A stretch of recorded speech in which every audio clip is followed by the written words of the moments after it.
I absolutely love the idea of bikes like this. The promise is that you get most of the looks, performance and sheer appeal of a full-on superbike, but with a riding position that isn't trying to beat you to death on our bumpy roads.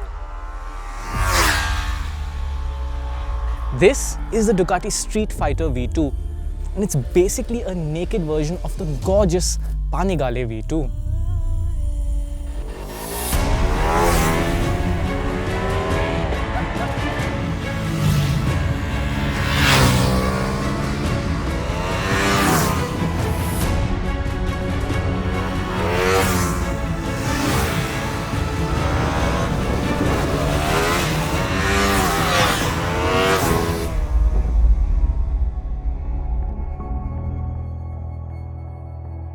The concept behind this motorcycle is very similar to what Ducati did with the Streetfighter V4. Take away the fairings and give it an angry looking face, but keep that single-sided swing arm and the exquisitely beautiful tail. The result is one of the best looking naked motorcycles that money can buy.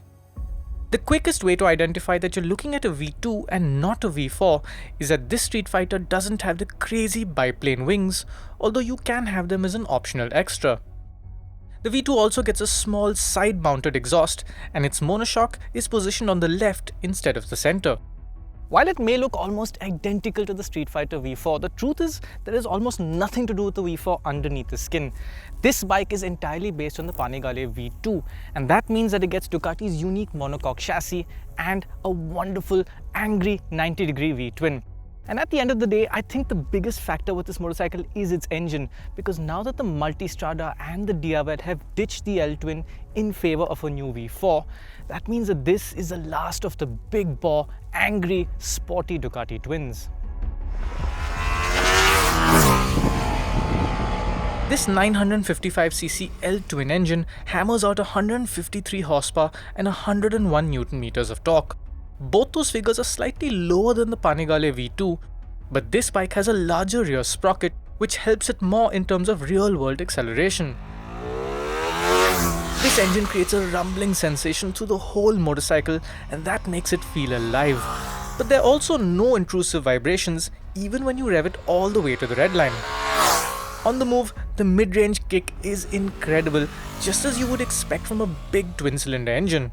But this motor keeps thundering on all the way to its 11,000 RPM red line. It's quite a unique experience, and there aren't many engines like this out there. If you're a fan of raw, aggressive motors, you will love this engine. Everything from its feel to its brutal exhaust sound and its hard-charging power delivery is addictive.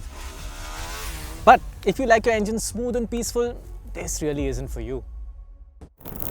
The issue is that this is not a very easy engine to live with in the typical Indian big city.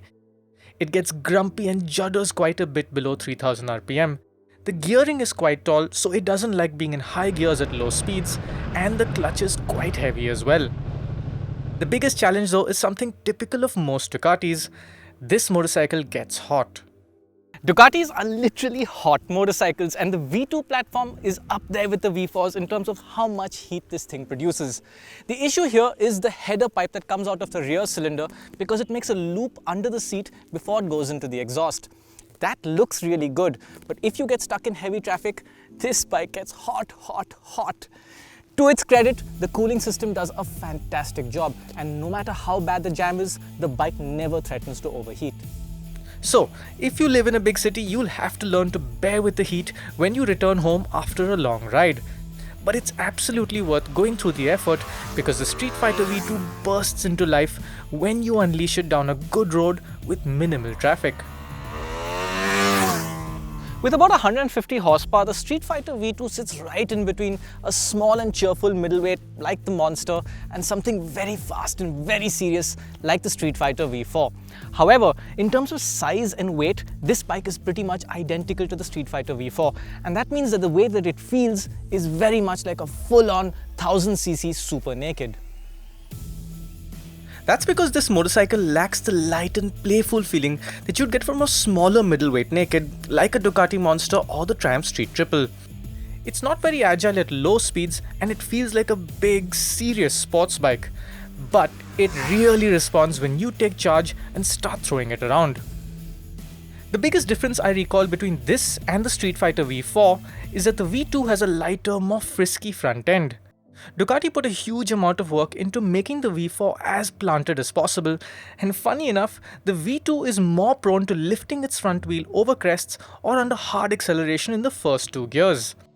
If you love big wheelies, this bike will keep you endlessly entertained, but if you don't, the wheelie control system keeps everything in check.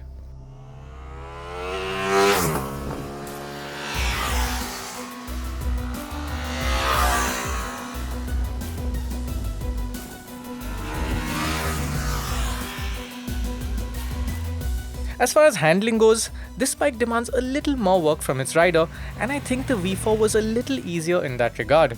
But if you grab it by the horns, the V2 is super rewarding with a sharp front end, a solid mid-corner feel, and far more lean angle clearance than I was willing to use on the public road. There's plenty of grip from the Pirelli Diablo Rosso 4 tires. Just like its fair sibling, this is a motorcycle whose limits can only be properly explored on a racetrack. Pretty much all Ducatis these days have great electronic rider assists, and the Streetfighter V2 is no different. Now this bike doesn't get a dedicated race mode that you would get on the Panigale V2 or even the Streetfighter V4, but otherwise there's the usual stuff like multi-level adjustable traction control, ABS, wheelie control, engine brake control, and it all works very transparently in the background. The benefit of that is that you can ride this bike as hard as you can, knowing that the electronics are keeping you safe.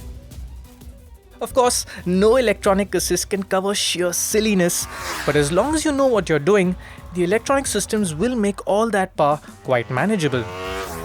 The whole riding experience is also made a little more special thanks to a sweet up and down quick shifter, which occasionally creates an exciting pop from the exhaust. The Brembo brakes are very good as well, but the M4 calipers on the Streetfighter V2 are not in the same league as the lighter Brembo Stilemmas on the V4. And at this price, it would have been nice to get the very best components possible.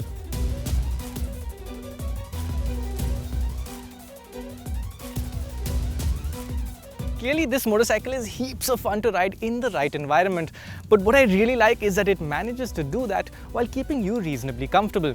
The riding position is definitely sporty, but not at all extreme. You have a lean down to the bars, the foot pegs are slightly rear set and high up, but it is reasonable. The seat height, however, is quite tall, so if you're a shorter rider, you might struggle with that. But for larger folks, this is a roomy motorcycle, and that's always a nice thing to have.